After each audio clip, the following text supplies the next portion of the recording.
مولانا کلیم صدیقی اور ان کے ساتھ کے لوگوں نے ہمارے ساتھ انسانیت کا سلوک کیا، ہمدردی کا سلوک کیا، ہمارے دکھ میں ہمارے سکھ میں شریک رہے. ہمیں ان سے شکایت نہیں ہے، ہمیں یوگی سرکار سے شکایت ہے کہ ایک بھلے مانوس کو، ایک اچھے انسان کو، ایک انسانیت کا درس اور پیغام دینے والے شخص کو جھوٹے الزامات کے تحت گرفتار کیا گیا.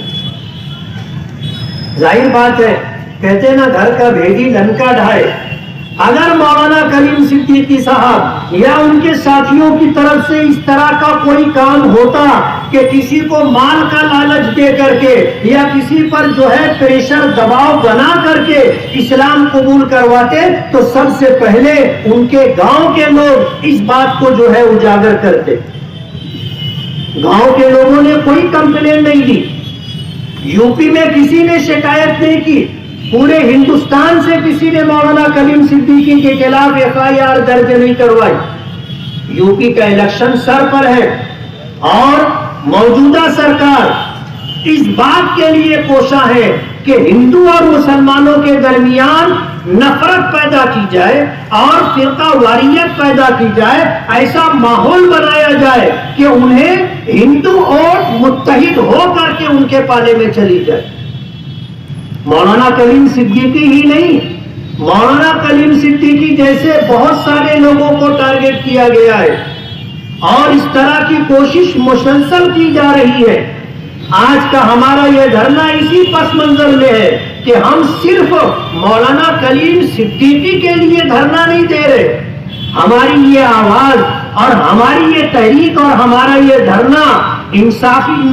کی بقا کے لیے، انسانیت کی بقا کے لیے ہے کہ یو پی ہی نہیں پورے ہندوستان کے اندر جس طرح فرقہ وارانہ ماحول بی جے پی سرکار بنا رہی ہے ہم اس کی شدت سے مخالفت کرتے. آج اگر ہندوستان کی انسانیت پسند عوام خاموش رہتی ہے اس لیے کہ یہ مصیبت مسلمانوں پر ہے، مسلمانوں کے علماء اور قائدین پر ہے، تو وہ یہ سمجھ کر کے مطمئن نہ بیٹھے. ظالم کے منہ کو اگر انسانیت کا خون لگ گیا ہے تو کل تمہیں بھی بخشا نہیں جائے گا، اور یہ مصیبت آج اگر ہم پر ہے تو کل یہ مصیبت تم پر بھی آنی ہے. اس لیے آج ہندوستان میں بسنے والے جو انصاف پسند لوگ ہیں، انسانیت پسند لوگ ہیں، ان کو آگے آنا ہوگا. اگر آج گاج گری ہے مولانا کلیم صدیقی کے اوپر تو ہم خاموش نہیں بیٹھیں گے. ہم اس بات کے لیے عہد کر کے میدان میں آئے ہیں کہ ہمیں انصاف ملنا چاہیے. مولانا کلیم صدیقی کے خلاف ملک سے بغاوت اور غداری اور دہشت گردی کے جو قلم لگائے گئے ہیں یہ ظلم اور بربریت ہے اور ہم اس کی شدت کے ساتھ مخالفت کرتے ہیں. آج جمعیت علماء مدنی روڈ کی طرف سے، شہر کی عوام کی طرف سے ہم سرکاری نمائندوں کو یہ بتانا چاہتے ہیں کہ ہم انصاف کے لیے اور انسانیت کے لیے اکٹھا ہوئے ہیں. اگر کوئی انصاف پسند اور انسانیت پسند شخص پر ظالمانہ کارروائی کرتے ہوئے کوئی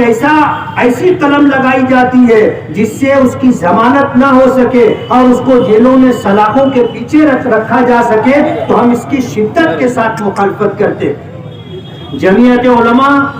جس کی آواز پر آپ یہاں جمع ہوئے ہیں، ہم یہ باور کرانا چاہتے ہیں کہ ہماری یہ آواز حکومت تک، ہماری یہ آواز مرکزی حکومت تک پہنچائی جائے کہ مولانا کلیم صدیقی کو اور اس طرح جن لوگوں پر ناجائز اور ظالمانہ کارروائی کرتے ہوئے ملک سے غداری کا اور دہشت گردی کا قلم لگایا گیا ہے، دہشت گرداری کی دہشت اور غداری کی دفعات لگائی گئی ہیں، اسے ختم کیا جائے اور مولانا کلیم صدیقی اور ان جیسے لوگوں کی رہائی کا فیصلہ کیا جائے. جمعیت علماء کی آواز پر آپ حضرات یہاں اکٹھا ہوئے. میں جمعیت علماء کے ذمہ داران کی طرف سے آپ سبھی حضرات کا شکر گزار ہوں اور یہ پیغام دینا چاہتا ہوں کہ اگر ہماری آواز نہیں سنی گئی اور ہمیں سدا بسیرا رہنا پڑا تو ہم اس کے بعد آئندہ